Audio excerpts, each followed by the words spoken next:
ओम शांति। 21 दिसंबर 2024। सुनते हैं आज की मधुर मुरली। और मुरली का सार है, मीठे बच्चे, सच्ची कमाई करने का पुरुषार्थ पहले स्वयं करो, फिर अपने मित्र संबंधियों से भी कराओ। Charity begins at home. मीठे बच्चे, सच्ची कमाई करने का पुरुषार्थ स्वयं करो, फिर अपने मित्र संबंधियों से भी कराओ। Charity begins at home. आज की मुरली का प्रश्न है, सुख अथवा चैन प्राप्त करने की विधि क्या है? सुख अथवा चैन प्राप्त करने की विधि क्या है? इसका उत्तर है पवित्रता। जहाँ पवित्रता है वहाँ सुख चैन है। बाप पवित्र दुनिया सतयुग की स्थापना करते हैं, वहाँ विकार होते नहीं। जो देवताओं के पुजारी हैं वो कभी ऐसा प्रश्न नहीं करते कि विकारों बगैर दुनिया कैसे चलेगी। अभी तुम्हें चैन की दुनिया में चलना है, इसलिए इस पतित दुनिया को भूलना है, शांति धाम और सुख धाम को याद करना है। ओम शांति। ओम शांति का अर्थ तो बच्चों को समझाया हुआ है। शिव बाबा भी ओम शांति कहते हैं तो शालिग्राम बच्चे भी कह सकते हैं। आत्मा कहती है Om Shanti. Son of silence father. शांति के लिए जंगल आदि में जाकर कोई उपाय नहीं किया जाता। आत्मा तो है ही साइलेंस, फिर उपाय क्या करना है? यह बाप बैठ समझाते हैं। उस बाप को ही कहते हैं कि वहां ले चल जहां सुख चैन पावे। चैन अथवा सुख सभी मनुष्य चाहते हैं, परंतु सुख और शांति से पहले तो चाहिए पवित्रता। पवित्रता को पावन, अपवित्रता को पतित कहा जाता है। पतित दुनिया वाले पुकारते रहते हैं कि आकर हमको पावन दुनिया में ले चलो। वह है ही पतित दुनिया से लिबरेट कर। बाबा ने कहा कि मनुष्य पुकारते रहते हैं कि हे पतित पावन, आओ हमको पावन दुनिया में ले चलो। तो वह है ही पतित दुनिया से लिबरेट कर पावन दुनिया में ले चलने वाला। सतयुग में है पवित्रता, कलयुग में है अपवित्रता। वह वॉइसलेस वर्ल्ड है, यह विशेष वर्ल्ड है। यह तो बच्चे जानते हैं। दुनिया बुद्धि को, बाबा ने कहा, दुनिया वृद्धि को पाती रहती है। सतयुग वॉइसलेस वर्ल्ड है तो जरूर मनुष्य थोड़े होंगे। वह थोड़े कौन होंगे? बरोबर सतयुग में देवी देवताओं का ही राज्य है। उसको ही चैन की दुनिया अथवा सुखधाम कहा जाता है। यह है दुखधाम। दुखधाम को बदल सुखधाम बनाने वाला एक ही परमपिता परमात्मा है। सुख का वर्षा जरूर बाप ही देंगे। अब वह बाप कहते हैं दुख धाम को भूलो, शांति धाम और सुख धाम को याद करो। इसको ही मनमना भाव कहा जाता है। बाप आकर बच्चों को सुखधाम का साक्षात्कार कराते हैं, दुख धाम का विनाश कराए शांति धाम में ले जाते हैं। इस चक्र को समझना है। 84 जन्म लेने पड़े। जो पहले सुखधाम में आते हैं उन्हों के है 84 जन्म। सिर्फ इतनी बातें याद करने में, बाबा ने कहा, इतनी बातें याद करने से भी बच्चे सुखधाम के मालिक बन जाएंगे। बाप कहते हैं बच्चे शांति धाम को याद करो और वर्षे को अर्थात सुख धाम को याद करो। पहले पहले तुम शांति धाम में जाते हो तो अपने को शांति धाम ब्रह्मांड का मालिक समझो। चलते फिरते अपने को वहाँ के वासी समझेंगे तो यह दुनिया भूलती जाएगी। सतयुग है सुखधाम, परंतु सभी तो सतयुग में आ नहीं सकते। यह बातें समझेंगे ही वही जो देवी, बाबा ने कहा, यह बातें समझेंगे ही वह जो देवताओं के पुजारी है। यह है सच्ची कमाई जो सच्चा बाप सिखलाते हैं। बाकी सभी है झूठी कमाई। अविनाशी ज्ञान रत्नों की कमाई ही सच्ची कमाई कही जाती है। बाकी विनाशी धन दौलत वह है झूठी कमाई। द्वापर से लेके वह झूठी कमाई करते आए हैं। इस अविनाशी सच्ची कमाई की प्रारब्ध सतयुग से शुरू हो त्रेता में पूरी होती है, अर्थात आधा कल्प भोगते हो, फिर बाद में झूठी कमाई शुरू होती है, जिससे अल्पकाल अल्पकाल क्षणभंगुर सुख मिलता है। यह अविनाशी ज्ञान रतन ज्ञान सागर ही देते हैं। सच्ची कमाई सच्चा बाप कराते हैं। भारत सचखंड था, भारत ही अब झूठखंड बना है। और खंडों को सचखंड झूठखंड नहीं कहा जाता। सचखंड बनाने वाला बाप बादशाह त्रुथ कहा वह है। बाबा ने कहा सचखंड बनाने वाला बाप बादशाह और सत्य वह है। सच्चा है एक गॉड फादर, बाकी है झूठे फादर। सतयुग में भी सच्चे फादर मिलते हैं, क्योंकि वहाँ झूठ पाप होता नहीं। यह है ही पाप आत्माओं की दुनिया, वह है पुण्य आत्माओं की दुनिया। तो अब इस सच्ची कमाई के लिए कितनी पुरुषार्थ करना चाहिए? जिन्होंने कल पहले कमाई की है वही करेंगे। पहले खुद सच्ची कमाई कर, फिर पियर और ससुर घर को सच्ची कमाई कराना है। Security begins at home. बाबा ने कहा सबसे पहले अपने घर से शुरू करो। सर्वव्यापी के ज्ञान वाले भक्ति कर नहीं सकते। बाबा ने कहा सर्वव्यापी के ज्ञान वाले भक्ति कर नहीं सकते।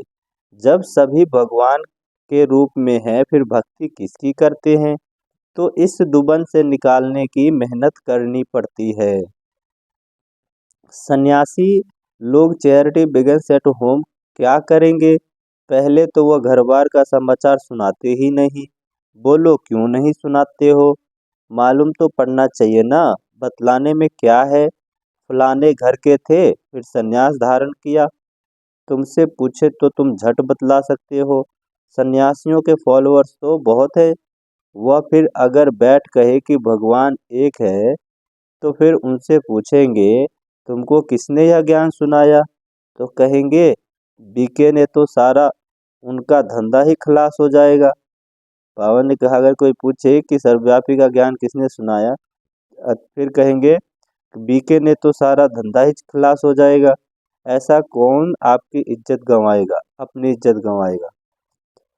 बाबा ने सन्यासियों की बात कही कि वो कभी ऐसा नहीं बताएंगे कि परमात्मा सर्वव्यापी नहीं है। ऐसा कहे तो उनका धंधा ही चौपट हो जाएगा। बाबा कहते फिर कोई खाना भी दे न सके, इसलिए सन्यासियों के लिए तो बहुत मुश्किल है। पहले तो अपने मित्र संबंधी आदि को ज्ञान दे, सच्ची कमाई करानी पड़े, जिससे वो 21 जन्म सुख पावे। बात है बहुत सहज, परंतु ड्रामा में इतने शास्त्र मंदिर आदि बनने की भी नूंद है। पतित दुनिया में रहने वाले कहते हैं अब पावन दुनिया में ले चलो। सत्यु को 5000 वर्ष हुए, उन्होंने तो कलयुग की आयु ही लाखों वर्ष कह दी। तो मनुष्य कैसे समझे कि सुखधाम कहाँ है और कब होगा? वह तो कहते हैं महाप्रलय होती है, तब फिर सतयुग होता है।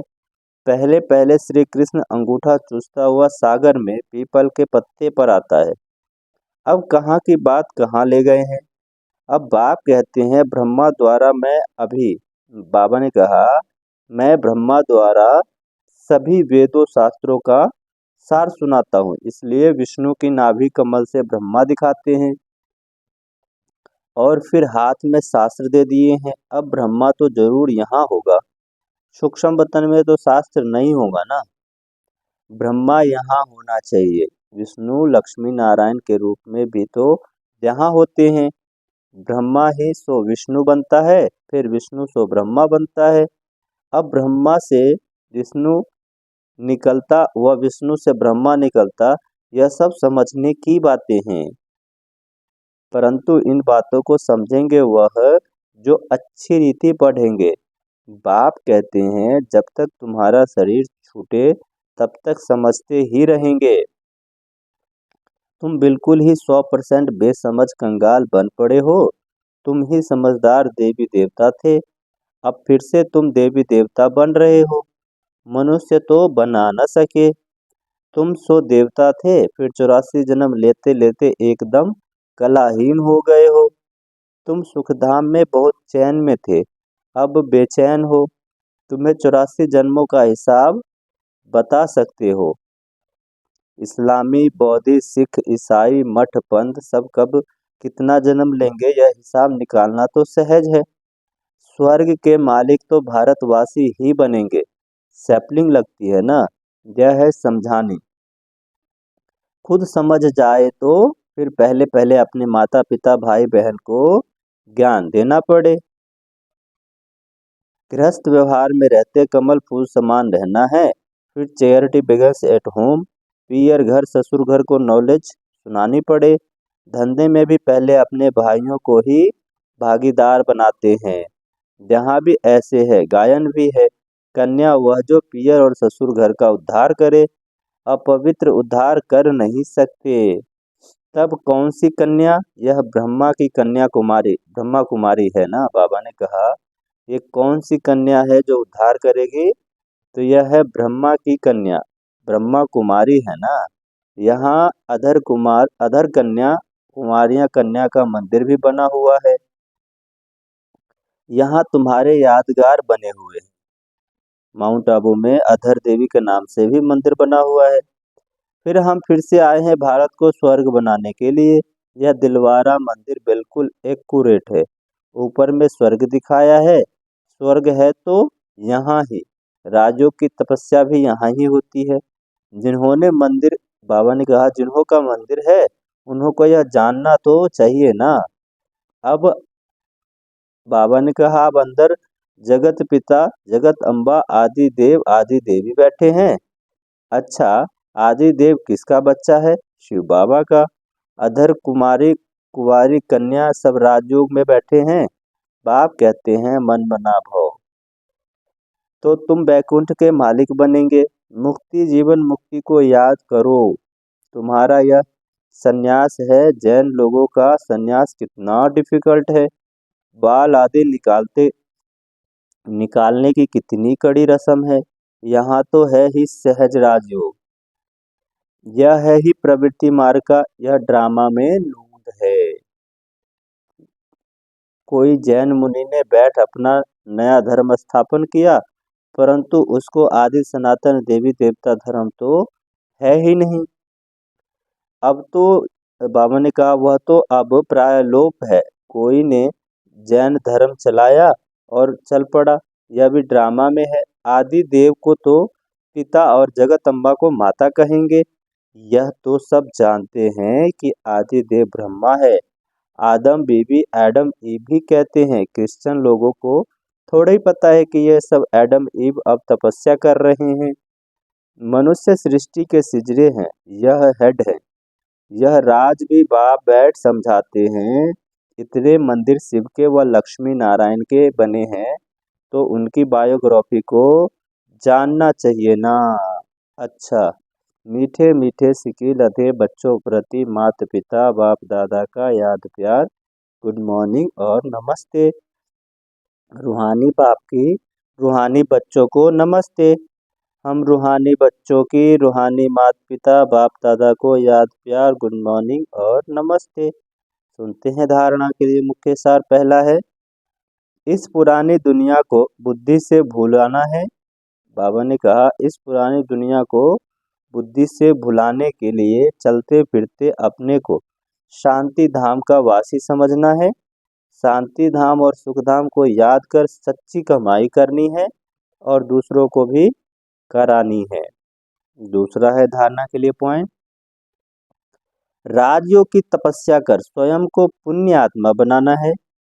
माया का सिर काटने के लिए सुदर्शन चक्र सदा फिरता रहे। सुनते हैं आज के मुरली का वरदान। संपन्नता द्वारा सदा संतुष्टता का अनुभव करने वाले संपत्तिवान भव। संपन्नता द्वारा सदा संतुष्टता का अनुभव करने वाले संपत्तिवान भव। स्वराज्य की संपत्ति है ज्ञान गुण और शक्तियाँ। स्वराज्य की संपत्ति है ज्ञान, गुण और शक्तियाँ। जो इन सर्व संपत्तियों से संपन्न स्वराज्य अधिकारी है वह सदा संतुष्ट हैं। बाबा ने कहा कि जो इन संपत्तियों से संपन्न स्वराज अधिकारी है वह सदा संतुष्ट है। उनके पास अप्राप्त का नाम निशान नहीं। हद के इच्छाओं की अविद्या, इसको कहा जाता है संपत्तिवान। वह सदा दाता होंगे, मंगता नहीं। वे अखंड सुख शांतिमय स्वराज्य के अधिकारी होते हैं। किसी भी प्रकार की परिस्थिति उनपे अखंड शांति को खंडित नहीं कर सकता। अब सुनते हैं आज की मुरली का स्लोगन। ज्ञान नेत्र से तीनों कालों और तीनों लोकों को जानने वाले मास्टर नॉलेजफुल है। ज्ञान नेत्र से तीनों कालों और तीनों लोकों को जानने वाले मास्टर नॉलेजफुल है।